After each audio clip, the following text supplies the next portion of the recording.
told me that time was a predator that's... And we are back. Welcome back to Mighty Tongue Films and Project Integra, everybody.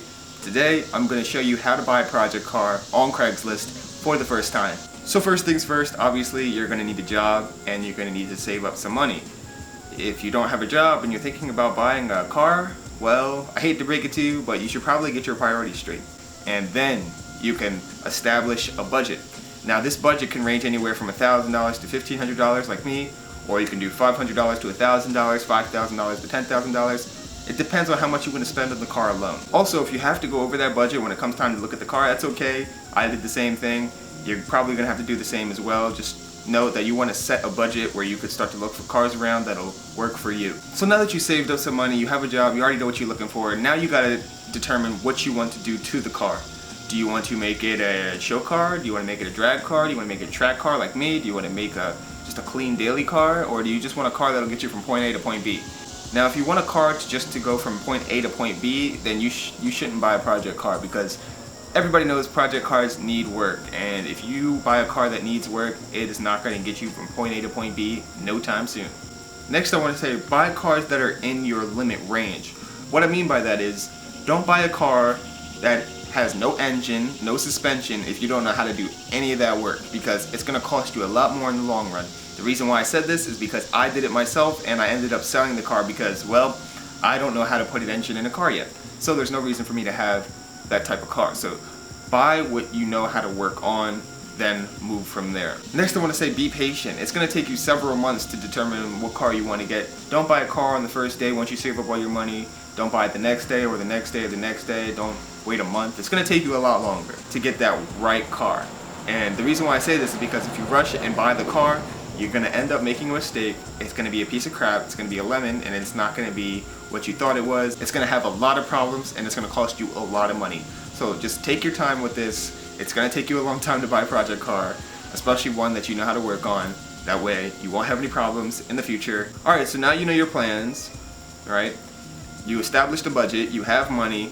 Now it's time to start looking for cars. Let's back up here. Warning, don't look at cars at night. Don't look at cars in the middle of nowhere. Never look at a car alone on Craigslist. And never buy a car that is being worked on when you're arriving. That is just bad. That just shows that they're trying to hide something. So don't go through with it and just walk away right then and there. So right now I'm on Craigslist and I'm going to show you a couple examples of project cars that you just don't want to buy. Alright, so I actually found the car. This is a 2001 Acura Integra GSR, and I'm not liking what I'm seeing already. I opened up the page, and the only thing he really did to the car was like intake headers and exhaust, and like a tow hook and some HIDs. A GSR is not worth $5 grand with 165,000 miles. Paint looks terrible. It looks like it's been rattle canned. Interior's clean, I'll give him that, but it just looks so bad. This is a project car that you just don't want to buy. First, before you go looking at any cars, download Chris Fix's used car checklist. That'll help you out a lot if you really don't know too much about cars, or if you forget a lot of stuff when you arrive to look at this particular car. Definitely download that list because it's going to help you a lot. It's going to show you what to look for used cars. This video is mainly just for project cars. That's for used cars, so definitely download that. I'll put the link in the description. Okay, so now that you've downloaded the used car checklist, now it's time to call the guy up or text him and go look at the car. So if everything looks good on the car, you look around, the guy's cool, you look around the car, check underneath, check for rust, check for all that good stuff, and everything checks out, then it's time to test drive the car.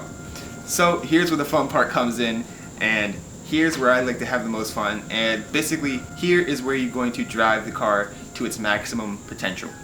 So, what I mean by this is you are going to try to redline every single gear. So, now that you test drove the car, everything checked out, no weird noises, no transmission issues, no engine issues, no temperature issues, you know, the tires didn't fall off. Here is the part where you determine whether it passed your inspection. Yes or no. If it's no, walk away immediately, don't look back. If it's yes, then the next step is obviously to negotiate. Next, Kelly Blue Book means nothing. Don't ever follow it. It doesn't make any sense. It's completely inaccurate. That is only for people who are trying to buy cars at like wholesale price or whatever, for auctions or this, that, and the third. It doesn't really work so much with Craigslist because it's just not accurate enough. And what I mean by this is you could go look at, say, a 97 Integra Type R, right? Now we all know that this is some sort of classic collections car, and it probably would only go for $5,000 on, you know, Kelley Blue Book.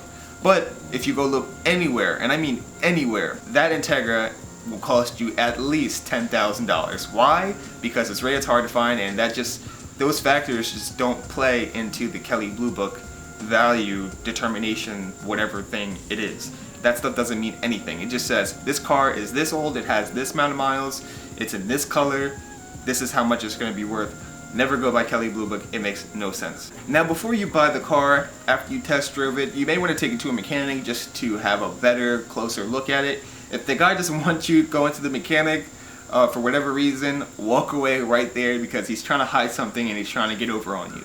Now, me, I actually did it right after I bought the car. Now I'm probably going to get flamed for this, saying, oh, what's wrong with you? You're stupid. Why didn't you take it there before? You're probably going to get ripped off. And I'm like, I mean, everything was okay. There was not much that needed to be fixed. Nothing that I could see it in any way.